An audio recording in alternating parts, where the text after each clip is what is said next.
Hola a todos. En este vídeo voy a hablar sobre la teología latinoamericana desde el enfoque de la teología de la liberación. Voy a hablar 7 puntos. Primer punto, el contexto de los años 60. El marco histórico está marcado por golpes militares tanto de derecha como de izquierda.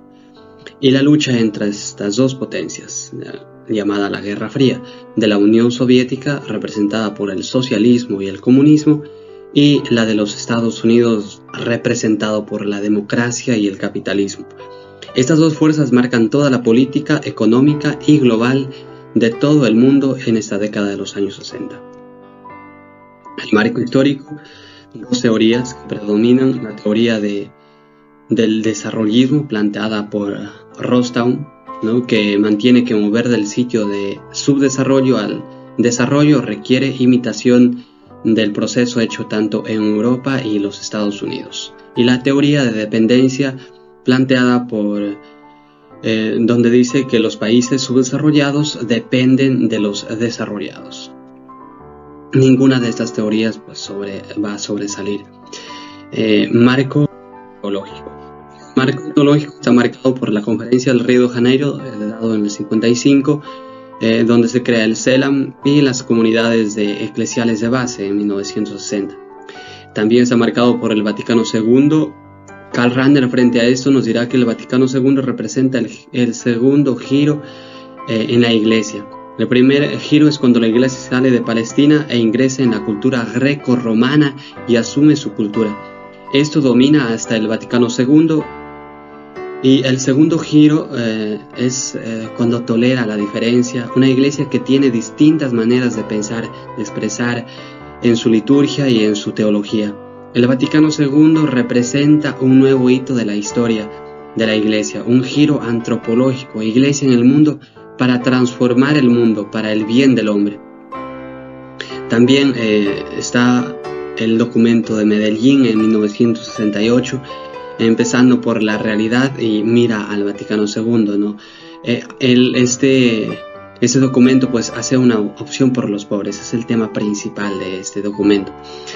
En cuanto a la metodología, pues primero la teología como sabiduría. Es la meditación sobre las Sagradas Escrituras, la sabiduría de la palabra de Dios, que nos proporciona las respuestas por cualquier aspecto de vida. Esta metodología es utilizada por los padres de la Iglesia. Teología como conocimiento racional, basada en la filosofía aristotélica, puesta en marcha por Santo Tomás de Aquino, donde se busca el encuentro de la fe y la razón, Es una teología más sistemática. La teología como reflexión crítica sobre praxis, en la que utiliza la teología de la liberación, la teología actual, la teología de correlación de dos polos, la experiencia humana contemporánea y experiencia de fe y revelación, sean en diálogo, tensión, correlación una con otra. La teología de la liberación es una reflexión crítica de la praxis histórica a la luz de la palabra, planteada por el teólogo Gustavo Gutiérrez en su libro con el mismo título, Teología de la Liberación.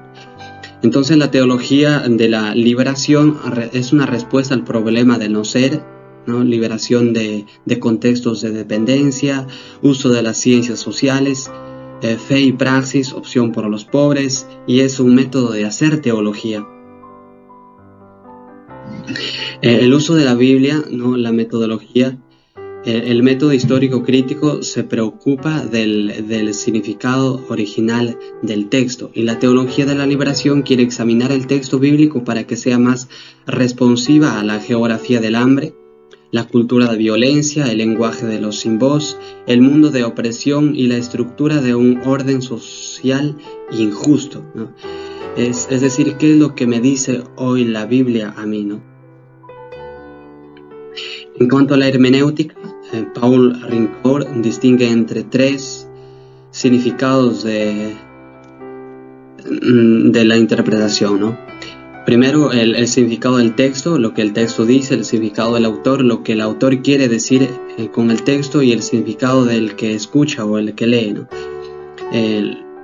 En cuanto al significado del texto, tiene dos puntos de vista. Lo que el autor quiere comunicar, esto se descubre con el método histórico crítico, y lo que el pueblo o el individuo entiende, ¿no?, por el contexto. Esto depende de su situación a la que está viviendo. Temas principales de la Biblia que es utilizada en la teología de la liberación, pues Dios como liberador en el Éxodo, el mandamiento de Dios de hacer justicia en los profetas, Jesús proclamador y hacedor del reino de Dios, y la dimensión política de los conflictos de Jesús y las autoridades. El uso de las ciencias sociales, el Gaudium et Spes, en el numeral 62, nos dirá que hay que reconocer y emplear suficientemente en el trabajo pastoral no solo los principios teológicos, sino también los descubrimientos de las ciencias profanas, sobre todo en psicología y en sociología. Y los documentos también de la Conferencia Latinoamericana, también Medellín y Puebla, hablan sobre este tema. A la teología de la liberación no es suficiente la referencia a praxis histórica ni una mirada al Evangelio. Es esencial entender la realidad, sus causas, sus desafíos.